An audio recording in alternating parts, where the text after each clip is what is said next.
পাপীও কি আল্লাহর বন্ধু হতে পারে?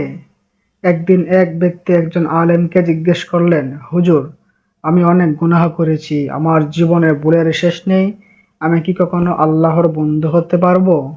আলেম মুস্কি হেসে বললেন, তুমি কি জানো আল্লাহ কাদের সবচাইতে বেশি ভালোবাসেন? যারা ভুল করার পর আল্লাহর কাছে ফিরে আসেন তাদেরকে আল্লাহ তাআলা খুব ভালোবাসেন। গল্পটি শুরু করার আগে বলতেছি, যদি আমার চ্যানেলে নতুন হয়ে থাকেন চ্যানেলটি অবশ্যই সাবস্ক্রাইব করে পাশে থাকবেন। মানুষ মাত্রই ভুল করে। পৃথিবীতে এমন কোনো মানুষ নেই যে কখনো গুনাহ করেনি।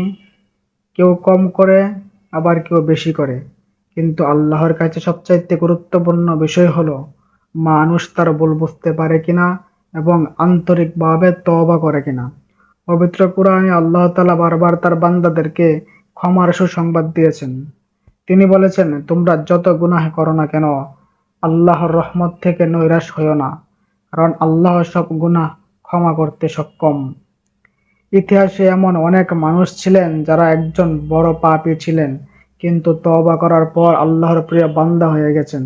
তাদের জীবন বদলে গিয়েছিল শুধু একটি কারণে, তারা আন্তরিকভাবে আল্লাহর দিকে ফিরে এসেছিলেন। ধরো একটি কাপড় খুব ময়লা হয়ে গেছে, তুমি যদি সেটি ভালো করে ধুয়ে ফেলো তাহলে আবার পরিষ্কার হয়ে যায়।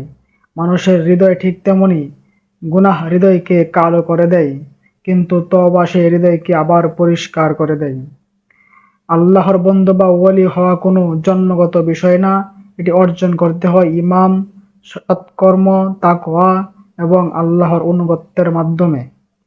একজন পাপী মানুষ যদি সত্যিকার অর্থে তওবা করে, নামাজ পড়ে, অন্যায় কাজ ছেড়ে দেয় এবং আল্লাহর সন্তুষ্টির পথে চলে, তাহলে সে আল্লাহর প্রিয় বান্দাদের অন্তর্ভুক্ত হতে পারে। শয়তান সবসময় মানুষকে নৈরাশ করতে চায়, বলে তোর এত গুনাহ আল্লাহ তোকে ক্ষমা করবে না। কিন্তু শয়তানের ধোঁকা, কারণ আল্লাহর রহমত মানুষের সব গুনাহের চেয়ে অনেক বড়। তাই যদি তোমার জীবনে ভুল থাকে, গুনাহ থাকে, তাহলে হতাশ হওয়ার কোনো কারণ নেই। আজই আল্লাহর কাছে মাথা নত করো, নিজের ভুল স্বীকার করো, ক্ষমা চাও এবং নতুন জীবন শুরু করো। মনে রেখো, যে মানুষ আল্লাহর দিকে এক কদম এগিয়ে যায়, আল্লাহ তার দিকে আরো বেশি রহমত এগিয়ে নিয়ে আসে।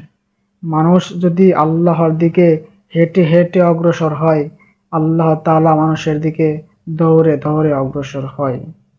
পাপ করা মানুষের স্বভাব, কিন্তু পাপের উপর অটল থাকা বিপজ্জনক। আন্তরিক তওবা, আল্লাহর প্রতি ভালোবাসা এবং সৎ কাজ কর্মের মাধ্যমে একজন পাপী আল্লাহর বন্ধু হতে পারে। তাই কখনো আল্লাহর রহমত থেকে নৈরাশ হওয়া যাবে না। সবসময় আল্লাহর উপর বিশ্বাস এবং তাকওয়া রাখতে হবে। পাপ করে সাথে সাথে আল্লাহ তাআলার কাছে খাঁটি তওবা করতে হবে। তাহলে একজন পাপীও পারবে আল্লাহ তাআলার প্রিয় বান্দা হতে। শয়তান ওয়াসওয়াসা ঠিকই দিবে, যদি সে খাস দিলে তওবা করে।